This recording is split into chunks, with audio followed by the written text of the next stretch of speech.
Dans le Tech Talk de Smart Tech, aujourd'hui, on parle de comment renforcer nos défenses, nos cyberdéfenses face aux menaces de guerre. On en parle avec Maxence Bobin, directeur du développement de Squad, qui est Squad Conseil et Expertise, qui est un spécialiste français de la cybersécurité, fondateur d'ailleurs de sa propre académie de formation. Tout à fait. Et membre fondateur du Campus Cyber ou encore de grands clubs de la sécurité en France. Également à vos côtés, pour en parler, France Imbervière, président d'UBCOM. UBCOM, à chaque fois je dis UBCOM, on est d'accord? C'est UBCOM. UBCOM. Pourtant, ce n'est pas la première fois que vous venez sur mon plateau. C'est une agence suisse de conseil stratégique en cybersécurité et protection du secret. UBCOM dispose actuellement de 3 entités sur le territoire européen, Suisse, France et Benelux. Absolument. Et puis nous avons avec nous en visio David Groot, qui est le directeur technique pour l'Europe et le Moyen-Orient chez Mandiant. Mandiant, c'est cette société de cybersécurité qui vient d'être achetée par Google. Et vous avez notamment mené des recherches sur les cyberattaques initiées par la Russie en Ukraine. On en parlera ensemble. On va commencer déjà en plateau. Est-ce qu'on peut déjà parler d'un terrain de combat? L'Europe, finalement, est-elle un terrain de combat en matière cyber, comme en matière réelle, en matière physique, alors que dans le numérique, il n'y a pas de frontières. On a des États membres qui sont eux-mêmes sur leur propre stratégie de cyberdéfense. Est-ce qu'il y a véritablement une identité européenne dans le numérique? Alors une identité européenne, malheureusement, peut-être pas tout à fait. En tout cas, le terrain de guerre cybersécurité existe, et existe à vrai dire depuis longtemps, même si on le market ou on en parle depuis peu de temps. Et toute la difficulté est qu'on a à la fois effectivement ce positionnement souverain, où la cyberdéfense serait considérée comme un nouveau corps d'armée, en opposition à des intérêts économiques privés qui, pour le coup, dépassent certaines frontières j'allais dire, n'encouragent pas nécessairement à une collaboration, même inter-États européens. Est-ce qu'on peut parler d'une menace européenne en matière de cybersécurité? Alors, une menace européenne, non. Elle est plutôt... Ce sont les États qui sont visés ou les entreprises à travers les États, mais... Alors l'ensemble, pardon. Oui. On menace généralement l'économie pour pouvoir créer un chaos social. Ça, c'est une déstabilisation, un moyen de déstabilisation d'un État. Mais comme il le disait si bien, il n'y a pas de frontières, il n'y a pas de souveraineté applicable dans la cyber. Parce que ça ne s'arrête pas comme avec le nuage de Tchernobyl à la frontière de Strasbourg. Et ça crée un vrai problème. Et l'autre problème, c'est qu'on est sur une hégémonie de technologies sur lesquelles l'Europe n'a pas la main. Et ça la contraint énormément à se soumettre aux capacités de défense que les technologies lui proposent aujourd'hui. Alors, je vous pose cette question parce que est-ce que c'est pertinent aujourd'hui d'imaginer une cyberdéfense européenne alors qu'on n'a pas encore même de défense européenne? Alors, pertinent, certainement, et plus que nécessaire, à vrai dire. Il y a pas mal de modèles venus du secteur privé dont on pourrait s'inspirer un petit peu. Pour prendre un exemple tout simple, aujourd'hui, quand une grande banque américaine subit un incident de sécurité extrêmement grave, les banques européennes sont au courant aussi, dans le cadre de CERT, de centres de réponse à incidents intersectoriels, j'allais dire, et qui, là encore, une fois de plus, transcendent un petit peu cette notion de frontière. Donc, on pourrait s'inspirer de ce modèle-là, à minima, déjà pour une collaboration interétatique, qui pourrait être une première étape vers un peu plus de constitution. Interétatique et transsectorielle. Exactement. Alors, David Groot, merci d'être connecté avec nous. David Groot de Mandiant, bonjour. Alors, je disais que vous aviez mené des recherches sur les cyberattaques initiées par la Russie en Ukraine. Quels ont été les enseignements? Je dirais qu'aujourd'hui, on a travaillé sur les cyberattaques russes depuis de nombreuses années, de nombreux mois, puisque tout n'a pas commencé au moment de l'invasion de l'Ukraine au 24 février, mais bien avant.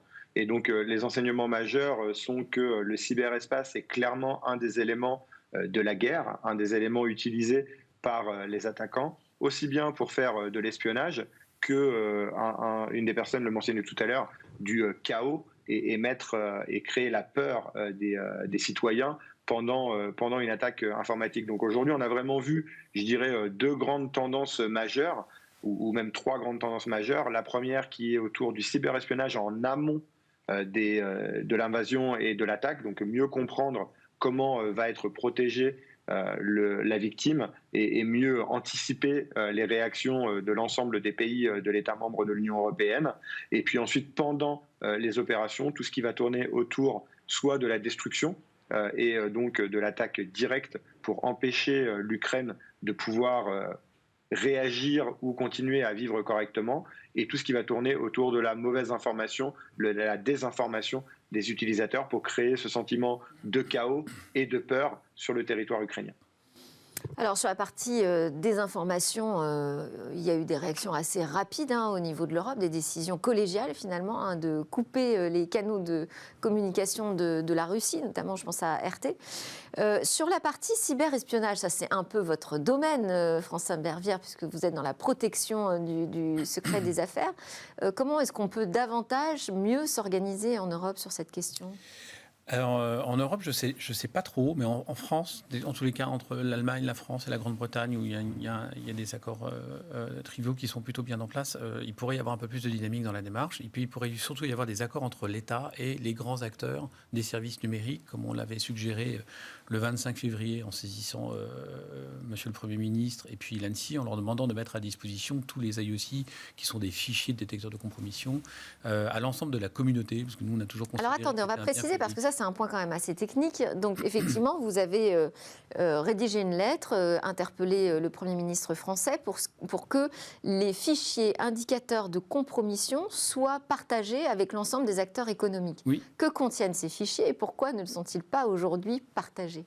Alors ces fichiers, parce qu'ils sont issus pour une agence comme l'ANSSI du renseignement d'État, donc ça vient des services de la DGSE ou de la DGSI qui vont, dans leur enquête et leur investigation, trouver des IOC. Ces IOC sont destinés à protéger en premier plan les infrastructures vitales de l'État français, donc ce qu'on appelle les OIV, les opérateurs d'importance vitale, et les OSE, les opérateurs de services essentiels. Il y en a à peu près 600 aujourd'hui.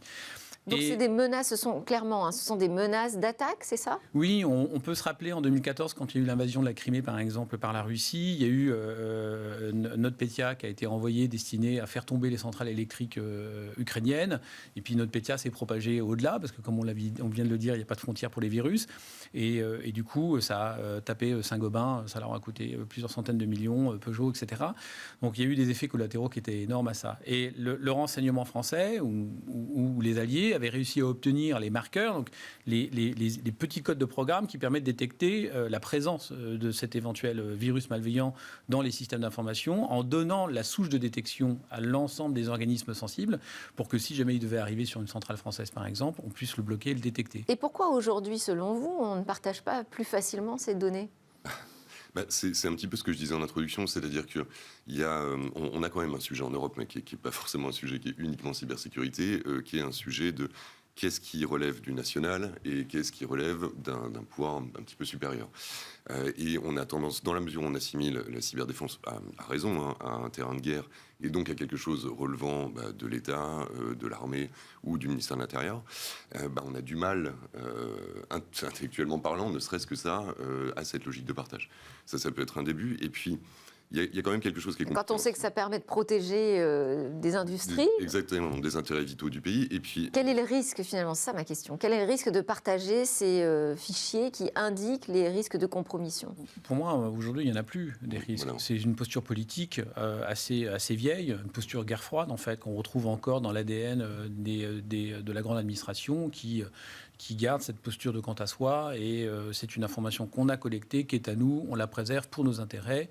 Et là où on a un problème, c'est que nous, on a aussi... Ça permettrait peut-être à des pirates qui n'en avaient pas eu l'idée d'utiliser ces failles. Alors on aurait pu dire ça il y a quelques années, je pense. Aujourd'hui, ça circule tellement vite que de toute façon, c'est peut-être plus le sujet. Mais sur quand même, les initiatives européennes, il y a au moins l'OCDE qui essaye de donner des grandes guidelines en matière de cybersécurité. Il y a un certain nombre de textes qui ont été révisés là, ces derniers mois ou ces dernières années. Et notamment un sujet que je trouve assez intéressant sur tout ce qui est les recherches de vulnérabilité 0D pour pouvoir protéger au mieux et le plus efficacement les entreprises et les États. Donc il y a quand même des travaux qui existent. Il faut pas, on est un peu manichéen ce matin, mais voilà, il y a quand même des travaux qui existent. Oui, mais on est exigeant. Donc on met exactement, mais qui sont non contraignants. Alors c'est vrai que sur la protection des lanceurs d'alerte, on va dire informatiques, ceux qui vont aller chercher les failles qu'on n'a jamais encore dépistées, ces failles 0D, on avait reçu Jean-Christophe Le Tocquin, qui est l'initiative de Sian et qui avait mobilisé la communauté européenne, mais pour l'instant on attend de voir comment ça avance. Je travaille avec lui à vrai dire sur ce dossier, donc c'est amusant.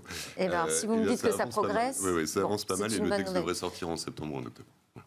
Alors David Grout, on a vu sur la partie cyberespionnage, si on pouvait avoir des moyens d'agir un petit peu plus efficacement que ce qu'on fait aujourd'hui, que diriez-vous des leviers qu'on peut activer sur la partie vous l'avez dit, hein, il y a 3 volets en fait dans les attaques. Il y a la désinformation, il y a le cyberespionnage et puis il y a la destruction. Qu'est-ce qu'on peut faire contre la destruction informatique ? Alors, je vais revenir sur les éléments qui ont été précisés avant, Oui, sur lesquels je suis d'accord sur une partie, mais pas totalement, notamment sur le partage de marqueurs. Un des grands challenges du partage de marqueurs, c'est la volonté d'aller très vite dans un monde dans lequel il faut vérifier l'information. Partager un mauvais marqueur ou un marqueur peu pertinent peut avoir aussi pas mal d'impact de ce qu'on appelle les faux positifs et les mauvaises alertes. Donc ça, c'est aussi quelque chose qui est un gros challenge pour les organisations gouvernementales, qui est de trier correctement et de contextualiser les marqueurs qui vont être partagés avec les différentes personnes ou les différentes entreprises. Donc ça, c'est un élément qui est clé.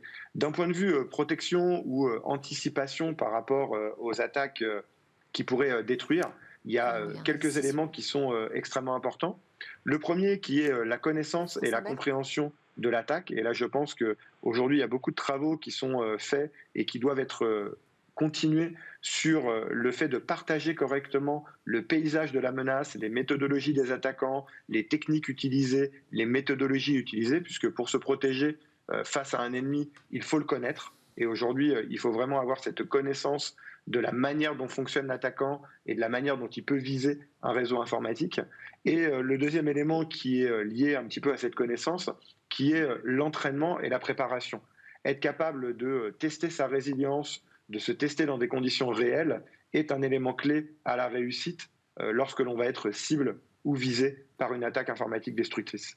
Est-ce qu'on commence à voir émerger cette idée de réaliser des exercices de cybersécurité à l'échelle européenne ? Est-ce qu'on peut dire que la cyberdéfense européenne commence à avoir une petite existence ?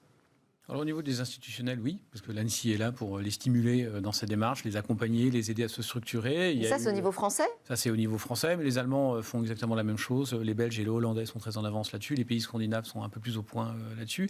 C'est aussi des pays où la dette technique, la dette des systèmes matériels et logiciels est beaucoup moins importante qu'en France. Oui. Une grande institution en France a une dette technique applicative très forte, et plus la dette est lourde, plus la menace est forte.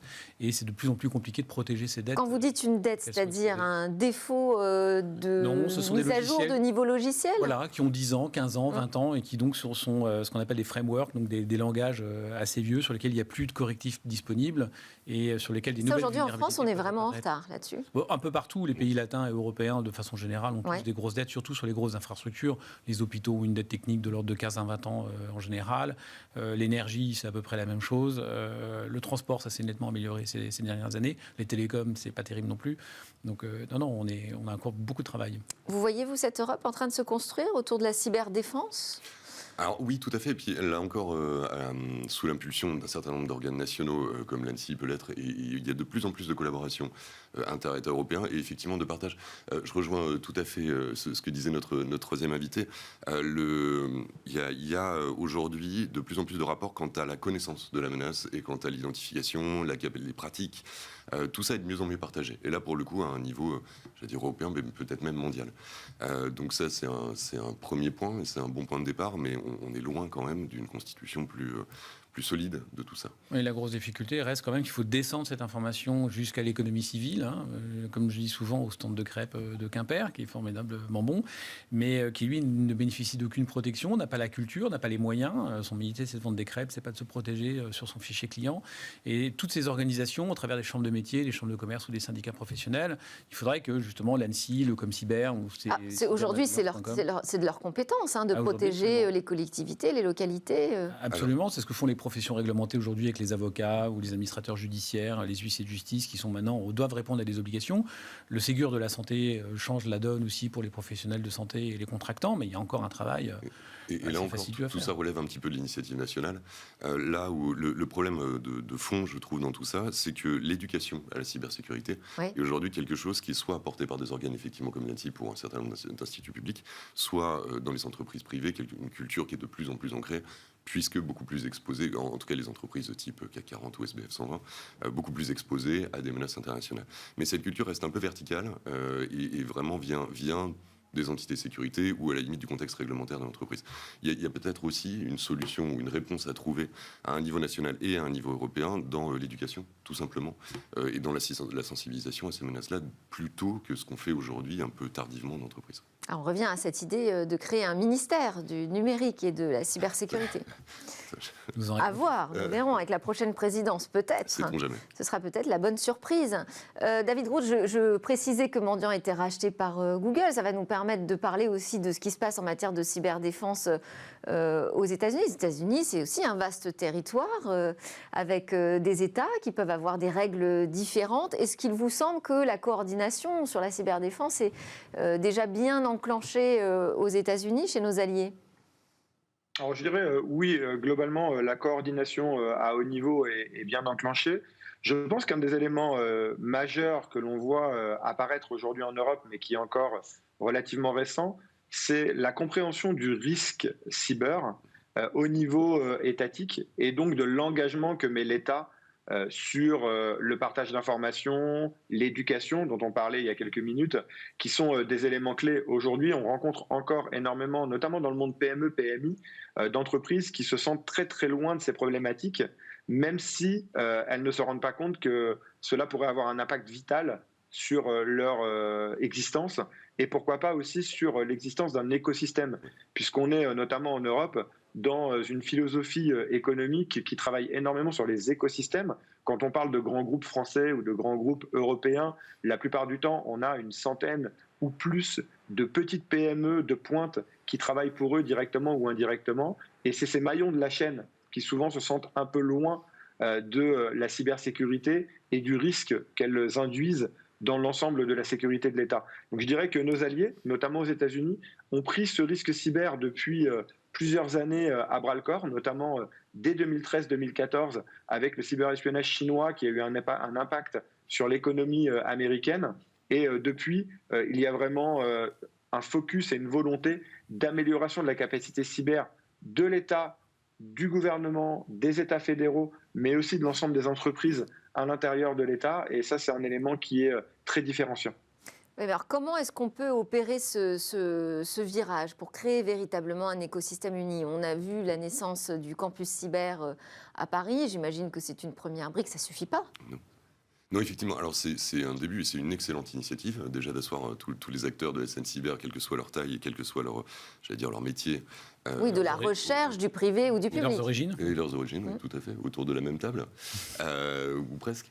Et non, c'est un bon premier maillon. Ce que soulignait aussi notre invité, c'est que cette notion d'écosystème et de compréhension des imbrications entre les entreprises, effectivement la petite PME de pointe qui va développer une technologie de découpage laser, de n'importe quoi, jusqu'au groupe qui va exploiter cette technologie-là. Tout ça est extrêmement imbriqué et depuis effectivement 2013-2014, on sait maintenant qu'il y a un risque total dès le supplier, dès le fournisseur, pour atteindre la maison mère, quoi. Donc, il n'en demeure pas moins que le cœur du problème qui vient d'être soulevé, que je l'avais déjà redit sur le précédent intervention, c'est la formation et l'acculturation de l'acteur politique sur cet enjeu, qui est un enjeu... Ça, aujourd'hui, il y a une vraie volonté politique. Elle arrive enfin, mais c'est à la rame quand même. Parce que les enjeux et le travail est tellement titanesque qu'on est quasiment sur un plan Marshall aujourd'hui par rapport à cet enjeu. On est dans une dématérialisation systématique. C'est quoi ? Il faut un budget ? Ah oui, il faut un budget, mais il faut un budget qui soit préservé pour les intérêts de l'Europe, mutualisé avec les ressources de l'Europe et avec une coordination des compétences et des capacités industrielles pour pouvoir y répondre avec une homogénéité et une rigueur qui fasse qu'il y a la concurrence économique et l'intelligence économique. Il faudra un budget de quelle ampleur et qui irait où, à qui ? Comment vous l'articulez, ce budget ? Il ne suffit pas de dire qu'il faut de l'argent. Vous prenez juste le budget américain, c'est 240 milliards de dollars par an sur la préservation des systèmes d'information, la R&D et la contre-intelligence économique cyber. En France, c'est de l'ordre de 800 millions. Alors on est la 6e puissance, on est beaucoup moins gros, etc. Mais si on devait faire une proportion d'échelle et qu'on se mettait au niveau européen, on devrait avoir au minimum des montants similaires à celui-ci. Et pour aller où on les enverrait où, ces budgets, ces millions ou ces milliards? On les envoie dans l'impulsion de la R&D et de l'innovation d'entreprises, en protégeant les rachats de ces entreprises par des acteurs qui ne soient pas extra-continentaux si possible, parce que ça c'est une spécificité européenne, c'est qu'on finance la bonne idée avec du crédit impôt recherche, et quand elle est mature, les Américains viennent nous la piquer, si ce n'est pas les Américains, c'est les Chinois.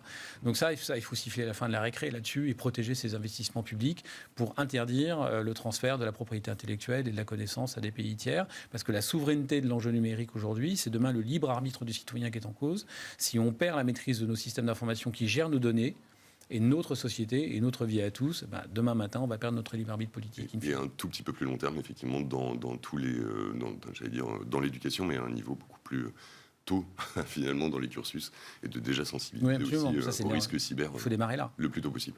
Merci à tous les trois. Je n'ai pas le temps de vous faire réagir, David Groot. Je suis désolée, on arrive à la fin de cette discussion sur les leviers pour que la cyberdéfense puisse enfin être activée au niveau national, mais aussi au niveau européen. Merci à tous les trois. David Groot, donc directeur technique pour l'Europe et le Moyen-Orient, chez Mandiant. Maxence Bobin, directeur du développement de Squad Conseil et Expertise, et France Imbervière, président du BECOM. Juste après la pause, on part dans le monde du livre découvrir une nouvelle petite histoire.